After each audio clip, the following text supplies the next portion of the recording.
अब युगपृत कर्म योगी के लक्षणों का वर्णन करते हुए उसमें कर्मों से लिप्त न होने की बात कहते हैं। युगो युक्तो विषु तमा विचितात्मा जितेंद्र सर्वभूतात्म भूतात्मा कुर्वन्नपि न लिप्यते। जिसका मन अपने वश में है, जो जितेंद्र एवं विश्व अंतकरण वाला है और संपूर्ण प्राणियों का आत्म रूप परमात्मा ही जिसका आत्मा है, ऐसे कर्म योगी कर्म करते हुए भी लिप्त नहीं होता।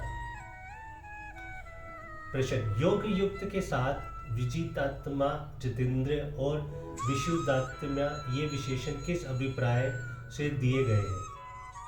मन और इंद्रियाएं यदि साधक के वश में ना हो तो उनकी स्वाभाविक ही विशेषों में प्रवृत्ति होती है और अंत करण में जब तक राग द्वेष दी मल रहता है तब तक सिद्धि और असिद्धि में संभवा रहना कठिन होता है।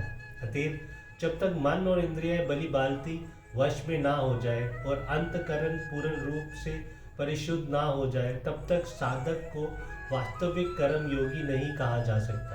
इसलिए यहाँ उपयुक्त विशेषण देकर ये समझाया गया है कि जिसमें ये सब बातें हो वही पूर्ण कर्म योगी है और उसी को शीघ्र ब्रह्म की प्राप्ति होती है।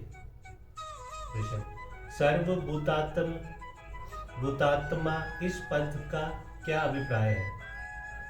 ब्रह्मा से लेकर सप्तम पर्यंत संपूर्ण प्राणियों का आत्म रूप परमेश्वर ही जिसका आत्म ज्ञान यानी अंतर्यामी है, जो उसी की प्रेरणा के अनुसार संपूर्ण कर्म करता है तथा भगवान को छोड़कर शरीर मन बुद्धि और अन्य किसी भी वस्तु में जिसका ममत्व नहीं है वह भूतात्मा है।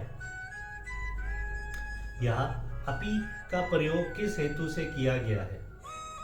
सांख्य योगी अपने को किसी भी कर्म का कर्ता नहीं मानता। उसके मन बुद्धि इंद्रियों द्वारा सब क्रियाओं के होते रहने पर भी वह यही समझता है कि मैं कुछ भी नहीं करता।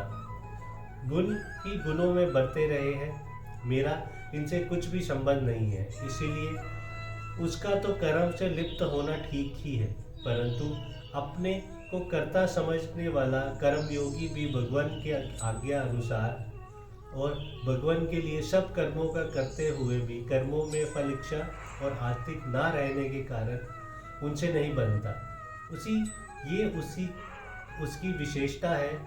इसी अभिप्राय से अपि शब्द का प्रयोग किया गया है। जय श्री कृष्ण जी की, जय भगवत गीता जी।